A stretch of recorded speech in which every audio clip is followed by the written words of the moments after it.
નમસ્કાર. ધોરણ 4 વિષય પર્યાવરણ અને એકમ નંબર 23 જેનું નામ છે દેશ પરદેશ એના સ્વઅધ્યયન પોથી સોલ્યુશન માર્ગદર્શનમાં તમારું સ્વાગત છે. જોઈએ આપણે એના માર્ગદર્શનમાં તો પ્રશ્ન નંબર 1 આપ્યો છે ખાલી જગ્યા પૂરો. જેમાં જોઈએ નંબર 1, અમેરિકાનું ચલણી નાણું ડોલર છે. સત્યમેવ જયતે ભારત દેશના ચલણી નાણાં પર જોવા મળે છે.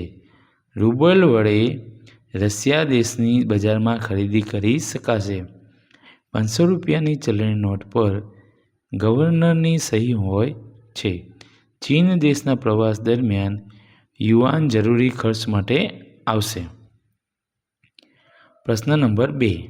પ્રશ્ન નંબર 2ની અંદર સૂચના છે તફાવત નોંધો. કોનો ચલણી નોટ અને ચલણી સિક્કા. જેમાં મુદ્દાની વાત કરી છે તો કે રોજિંદા વ્યવહારમાં ઉપયોગ, વજન, સંગ્રહ, ટકાઉપણું વગેરે બાબતો ધ્યાનમાં લઈ શકાય. બરાબર. તો એમાં આપણે જોઈએ નંબર 1. તો નંબર 1ની અંદર વાત કરે છે કે તે કાગળમાંથી બનેલી હોય છે, જ્યારે સિક્કા છે એ ધાતુમાંથી બનેલા હોય છે. તેનું વજન ખૂબ ઓછું હોય છે, તેનું વજન વધારે હોય છે. તેને વાળવાથી કે ભીની થવાથી ફાટી જવાનો ડર રહે છે. તે બગડતા નથી અને લાંબો સમય ટકી રહે છે. તેને સંગ્રહવા માટે ઓછી જગ્યા જોઈએ, તેને સંગ્રહવા માટે વધારે જગ્યા જોઈએ છે. આગળ જોઈએ પ્રશ્ન નંબર 3. પ્રશ્ન નંબર 3ની અંદર સૂચના છે કે પ્રશ્નોના જવાબ લખો. જેમાં નંબર 1, રણ પ્રદેશમાં જોવા મળતી વનસ્પતિના નામ લખો. થોર, બોરડી, બાવળ વગેરે. ખજૂરી. નંબર 2, તમે નોંધેલ વનસ્પતિઓ રોજગાર માટે કઈ રીતે ઉપયોગી થઈ શકે? ખજૂરી અને બોરડીના ફળને વેચીને આવક મેળવી શકાય છે. ખજૂરીના પાનમાંથી સાવરણી, ટોપલા કે ચટાઈ બને છે. નંબર 3, રણ પ્રદેશના લોકો સખત ગરમીથી બચવા કેવો પોશાક પહેરે છે? સુતરાઉ અને આખા શરીરને ઢાંકી દે તેવા સફેદ ઢીલા કપડાં પહેરે છે. નંબર 4, અબુધાબીમાં શું વસ્તુ મળશે?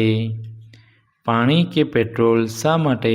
શું સસ્તું મળશે? માફ કરશો, અબુધાબીમાં પેટ્રોલ સસ્તું મળે છે કારણ કે ત્યાં રેતીની નીચે જમીનમાં પુષ્કળ પ્રમાણમાં પેટ્રોલિયમ મળી આવે છે, જ્યારે વરસાદ ઓછો પડવાથી પાણીની અછત છે. નંબર 5, અબુધાબીના વાતાવરણનો અભ્યાસ કરતાં તમને ત્યાંનું શું ગમ્યું અને શું ન ગમ્યું? અબુધાબીના રસ્તાઓ ખૂબ જ ચોખ્ખા છે અને તેની ઇમારતો બાંધકામ ખૂબ સુંદર લાગે છે. ત્યાં અસહ્ય ગરમી પડે છે, તે ન ગમ્યું. પ્રશ્ન નંબર 4, આપેલા વિકલ્પોમાંથી સાચો વિકલ્પ પસંદ કરો અને ખાનામાં લખો. તો એમાં જોઈએ નંબર 1, અબુધાબીમાં પાણી કરતાં પણ સસ્તું પેટ્રોલ મળે છે. હવાઈ મુસાફરી દરમિયાન વિમાનમાંથી વાદળ નીચે દેખાશે. ભારતીય 10 રૂપિયાની નોટ પર આપેલા તમામ જો લખેલું જોવા મળે છે. નંબર 4, ભારતીય રૂપિયા 5 ચલણી સિક્કા પર શું જોવા નહીં મળે? તો ગવર્નરની સહી.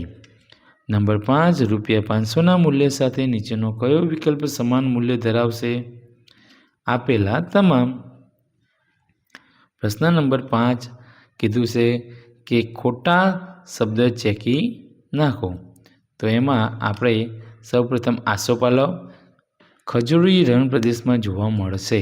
અબુધાબીમાં ખરીદી કરવા માટે દિરહામ ઉપયોગમાં લેવાશે. નંબર 3 તો કહેશે કે અબુધાબીની સરખામણીએ ભારતમાં 1 લીટર પેટ્રોલના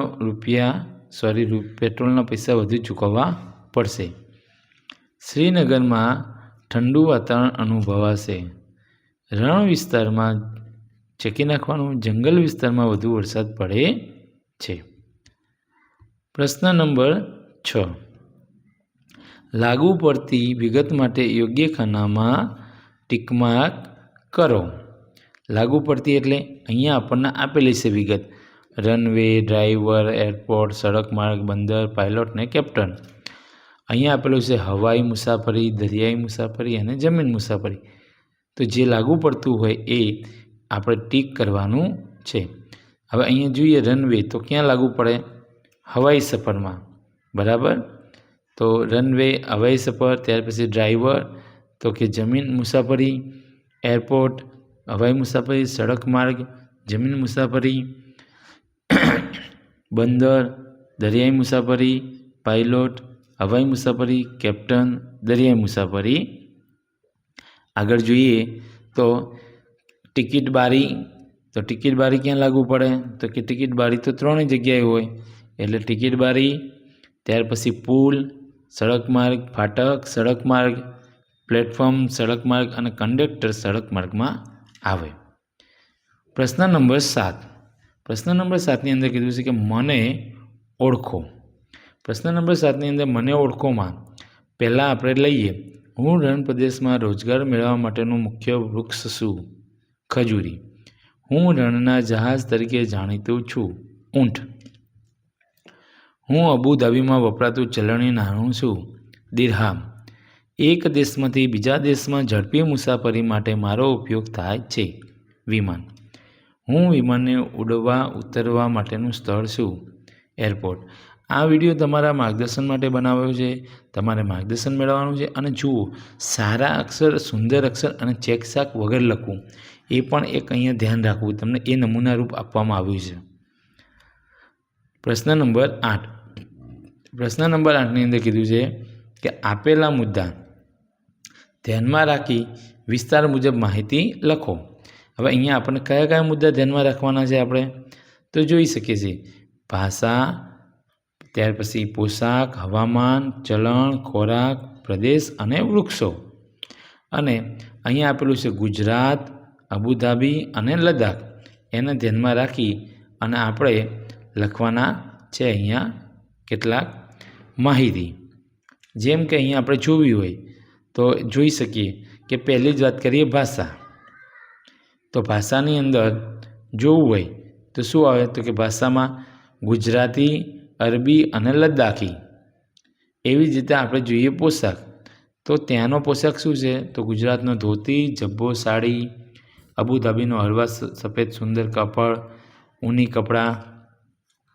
ત્યાર પછી હવામાનની વાત કરીએ તો હવામાન અહીંયા આપણે મિશ્ર છે, ખૂબ જ ગરમ છે અહીંયા, અને અહીંયા ખૂબ જ ઠંડુ છે. ચલણની વાત કરીએ રૂપિયો, દિરહામ અને અહીંયા પણ રૂપિયો છે. વૃક્ષોની વાત કરીએ આપણે તો વૃક્ષોની અંદર જોઈ શકાય કે લીમડો, આંબો, વડલો, અહીંયા ખજૂર, બાવર, બોરડી, અને અહીંયા લખી શકાય આપણે પોપલર અને વિલો. પ્રશ્ન નંબર 9. તમારા માતા પિતા કે વડીલ પાસેથી કોઈ એક ચલણી નોટ મેળવી તેનું અવલોકન કરો અને તેની માહિતી નીચે મુજબ લખો. તો પહેલી જ આપણે એક નોટ અહીંયા નમૂના રૂપ લીધી, તમે તમારી રીતે લેવાની. તો નોટનું મૂલ્ય 100 રૂપિયા, નોટનો નંબર લખવામાં આવ્યો, અહીંયા કયા વર્ષમાં છાપી છે એ લખેલું છે. એની ઉપર 17 ભાષામાં હોય છે. અને નોટ પર છપાયેલ ઇમારત કઈ છે? તો કે રાણીની વાવ. અને ભારતીય રિઝર્વ બેંક દ્વારા આ બેંકનું નામ લખેલું છે. આગળ જોઈએ પ્રશ્ન નંબર 10. તો આ પ્રશ્ન નંબર 10ની અંદર તમારે તમારા ઘરમાં કોઈ જૂના સિક્કા હોય તો એ મેળવી અને અહીંયા એની છાપ પાડવાની છે. જૂના સિક્કામાં જો તમે ઘરમાં પૂછશો તમારા મમ્મી પપ્પાને તો ત્યારે 5 પૈસાના સિક્કા હતા. કેટલા? 5 પૈસાના સિક્કા હોય તો 5 પૈસાના. 10 પૈસાનો સિક્કો હતો તો કે 10 પૈસાનો સિક્કો. અને 20 પૈસાનો સિક્કો હતો તો તમારે 20 પૈસાનો સિક્કો પણ અહીંયા છાપ પાડી શકો છો. બરાબર. અહીંયા આપણું આ એકમનું સ્વઅધ્યયન પોથી સોલ્યુશન માર્ગદર્શન પૂર્ણ થાય છે. આવા જ માર્ગદર્શનપૂર્ણ વિડીયો મેળવવા માટે અને અમારી સાથે જોડાયેલા રહેવા માટે અમારી ચેનલને સબસ્ક્રાઈબ કરો, લાઈક કરો અને કમેન્ટ કરો. આવજો.